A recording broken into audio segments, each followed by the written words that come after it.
Thor Love and thunder world wide release हो चुकी है। हाँ, मैं मानता हूँ कि एक सुपर हीरो मूवी के हिसाब से इस मूवी में कॉमेडी ज्यादा थी, पर एक्शन, इमोशन और डार्क इवेंट्स की भी कोई कमी नहीं थी।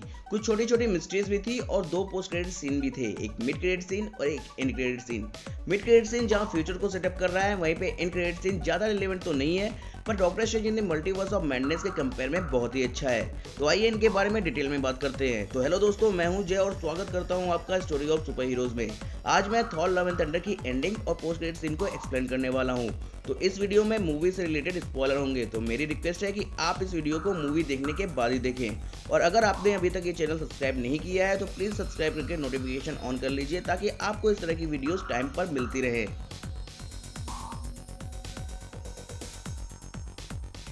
थॉर लव एंड थंडर एक बहुत ही अच्छी मूवी थी। पर्सनली मुझे तो बहुत पसंद आई।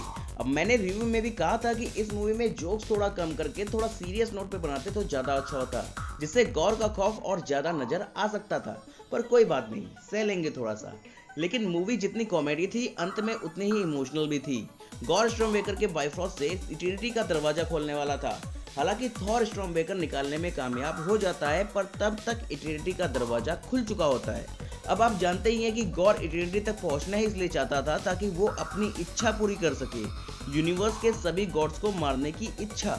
अब कॉमिक्स में गॉड ने अपनी ये इच्छा पूरी करने के लिए सैद्रा गॉड ऑफ बॉम्ब से गॉड बॉम्ब बनवाया था, जिसके ब्लास्ट से यूनिवर्स के सारे गॉड्स एक साथ ही मर जाए। इसे बनाने के लिए एक एल्डर गॉड का दिल, 2 मून और 400 साल लगे थे। हालांकि थॉर ने गॉड बॉम्ब के ब्लास्ट और नेक्रोसॉर्ड दोनों को ही 2 मिलियनर की हेल्प से एब्जॉर्ब कर लिया था। खैर, यहाँ तो ऐसा कोई सीन ही नहीं था। यहाँ तो गॉड ने जैसे ही अपनी विश मांगी, वही यूनिवर्स के सभी गॉड्स का राम नाम सत्य। इसलिए यहाँ थॉर ने प्यार वाला पासा फेंका। हालांकि थॉर की ये कोई चाल नहीं थी, वो बिल्कुल सीरियस था और मरने के लिए तैयार भी था। इसीलिए अपने आखिरी पल में वो उसके पास गया जिससे वो प्यार करता है। पर जाते जाते गॉर को ये एहसास भी करा गया कि वो इटर्निटी से अपनी बेटी को भी मांग सकता है, और यहाँ गॉर पिघल गया। बस उसके सामने एक ही समस्या रह गई। नेक्रोसॉर्ड के टूटने के बाद वो बहुत ही कमजोर हो चुका था और मरने ही वाला था। तो अब उसकी बेटी का ख्याल कौन रखेगा? उसकी ये प्रॉब्लम सॉल्व कर देती है जेन फॉस्टर, उसकी बेटी की जिम्मेदारी थॉर को देकर, जिससे निश्चिंत होकर गॉर सभी गॉड्स को मारने की जिद छोड़कर इटर्निटी से अपनी बेटी को मांग लेता है, और उसकी बेटी के सामने ही उसकी मौत हो जाती है। पर यहाँ एक मौत और होती है, और वो होती है जेन फॉस्टर की कैंसर की वजह से। पर जेन फॉस्टर की डेथ किसी इंसान की तरह नहीं होती, बल्कि एक गॉड की तरह होती है, ठीक उसी तरह जिस तरह ओडिन की हुई थी। मेरे हिसाब से इसका रीजन ये है कि जेन फॉस्टर माइटी थॉर के तौर पर लड़ते हुए मरी थी।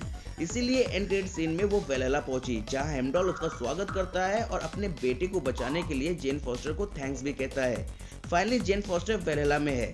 तो अब जेन फॉस्टर और माइटी थॉर का चैप्टर यहीं क्लोज होता है। तो एमसीयू को एमसीयू कहने वालों, आपके पुराने लॉजिक सही है एमसीयू को एमसीयू कहने के, पर माइटी थॉर वाला नहीं। इसलिए कहते हैं कि कोई भी राय बनाने से पहले मूवी देख लेनी चाहिए। साथ ही जो लोग कह रहे थे कि Thor Love and Thunder Chris Hemsworth की लास्ट एमसीयू मूवी होने वाली है, उनके लिए क्रेडिट्स के बाद बड़ा बड़ा लिखा हुआ आया था थॉर विल रिटर्न। इसके अलावा मिड क्रेडिट सीन में हमें ज्यूस दिखाई देते हैं, जो कि थॉर के वार से घायल हैं और इंसानों को देवताओं का कहर दिखाने की तैयारी कर रहे हैं। और इसके लिए उन्होंने चुना है हरकुलिस को, जिसका रोल प्ले किया है ब्रेट गोल्डस्टीन ने। हरकुलिस ज्यूस का ही बेटा है, जिसके पास है super human agility, durability, endurance और स्ट्रेंथ। हरकुलिस उन कुछ कैरेक्टर में से एक है जो स्ट्रेंथ के मामले में थॉर को टक्कर दे सकते हैं। तो जब हरकुलिस अर्थ पर आएगा इंसानों को गॉड्स का कहर दिखाने, तब उसका सामना थॉर से जरूर होगा और ये सीन देखने लायक होगा। फिलहाल के लिए अपना थॉर बिजी है लव यानी गॉर की बेटी की परवरिश में। वैसे जब गॉर की बेटी की डेथ हुई थी, तब गॉर के पास कोई भी सुपर पावर नहीं थी, तो जाहिर सी बात है कि उसकी बेटी में भी नहीं थी। पर वापस आने के बाद उसमें बहुत सी पावर्स हैं।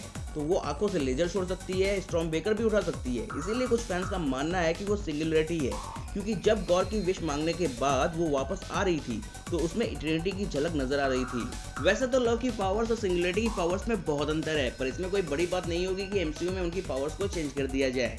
खैर, ये सिंगुलरिटी है या नहीं, ये तो आगे ही पता चलेगा।